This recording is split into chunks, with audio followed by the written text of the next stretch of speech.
அனைவருக்கும் வணக்கம். அவையின் ஆத்திச்சூடி தெரிந்து கொள்வோமா? நைவினை நணுகேல் அப்படின்னா உனக்கும் பிறருக்கும் தீமை தரும் செயல்களை நெருங்காதே என்று சொல்லுகிறார். இது கதையல்ல, நிஜம். யாரை பற்றி? சேலத்து சிங்கம் விஜயராகவாச்சாரியார். இன்றைய கால இளைஞர்களுக்கு இதெல்லாம் புதிதாக இருக்கும். ஆனால் அவரை விஜயராகவாச்சாரியார் என்றால் சேலம், சேலம் என்றால் விஜயராகவாச்சாரியார் என்பதுதான் உண்மை. 1852 ஜூன் 18 செங்கல்பட்டு மாவட்டம் களத்தூரில் சடகோபாச்சாரியாருக்கும் கனகவல்லி அம்மைக்கும் மகனாக பிறந்தார் நமது கதையின் கதாநாயகன் விஜயராகவாச்சாரியார். பச்சையப்பன் பள்ளி சென்னை மாநில கல்லூரியில் 1875 படித்து பட்டம் பெற்றார். பட்டம் பெற்ற பிறகு சென்னை, மேங்களூர், சேலம் போன்ற பகுதிகளிலே ஆசிரியராக பணிபுரிந்தார். கல்லூரி மாணவர்கள் மத்தியிலே இவர் ஒரு ஹீரோ.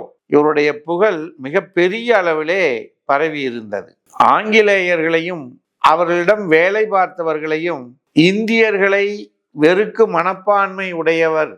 காரணம் என்ன அப்படின்னா, அவர்கள் எல்லாம் நினைச்சாங்க இந்தியர்கள் நாகரிகம் இல்லாதவர்கள் என்று. அப்படிப்பட்ட மனப்பான்மை உடைய அவர்களை பார்த்து இவர் வெறுத்தார். இப்படி தொடர்ந்து அவரால் அந்த பணியிலே இருக்க முடியவில்லை. அதனால் அவர் ஆசிரிய பணியிலே இருந்து தன்னை விடுவித்து கொண்டார். சேலத்திலே அந்த கல்லூரியிலே இருந்து அவர் விடுவித்து வெளியேறி அன்று அவரை வழி அனுப்புவதற்காக வந்த அந்த மாணவர் கூட்டத்தை பார்த்து ஆங்கிலேய அரசு மிரண்டு போனது. அதன் பின்பாக அவர் சட்டம் பயின்றார். சட்டம் பயின்று ஏழைகள் அனைவருக்கும் இலவச சட்ட ஆலோசனைகள், சட்ட கருத்துக்களை எல்லாம் வழங்கினார். அதே சமயத்திலே சுதந்திர போராட்டத்திலே தன்னை ஈடுபடுத்தி கொண்டார். கலவரத்தை தூண்டினார் என்று அவர் மீது குற்றம் சாட்டி, அவரோடு இன்னும் 10 நபர்களுக்கும் குற்றம் சாட்டி அந்தமான் சிறைக்கு அவரை கைதியாக அனுப்ப ஆங்கிலேய அரசாங்கம் முடிவு செய்தது.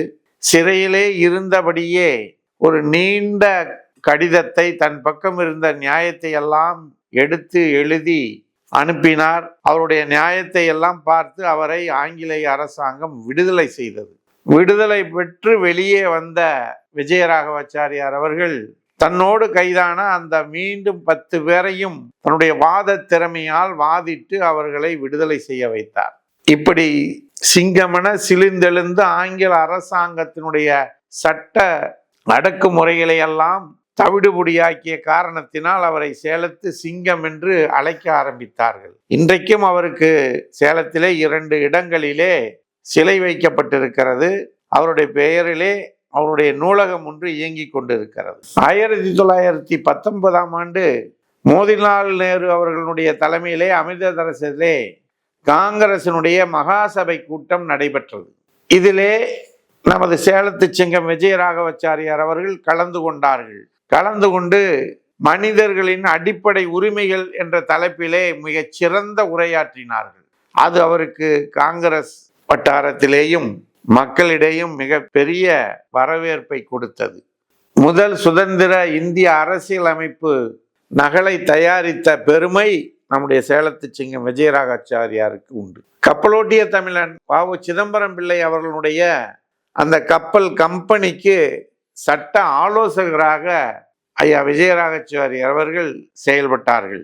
இவ்வாறு கல்லூரி மாணவர்களுக்கும் சரி, இந்தியாவினுடைய பெருமையை யார் தாழ்த்தினாலும் அதை எதிர்த்து போராடிய தன்மையினாலும் சரி, சுதந்திர போராட்டத்திலே கலந்து கொண்டு சிறை சென்று சட்டத்தை பயன்படுத்தி ஆங்கில அரசு சட்டத்தை உடைத்து வெளியே வந்த நிலையானாலும் சரி, காங்கிரஸ் மகாசபையிலே உரையாற்றிய பெருமையானாலும் சரி, இந்திய அரசியல் அமைப்புக்கு முதல் நகலை தயாரித்த பெருமை ஆனாலும் சரி, இவை அத்தனையையும் ஒருங்கே பெற்று தன்னுடைய வாழ்நாள் முழுவதையும் மக்களுக்காக அர்ப்பணித்தவர்தான் ஐயா விஜயராகவாச்சாரியார் அவர்கள்.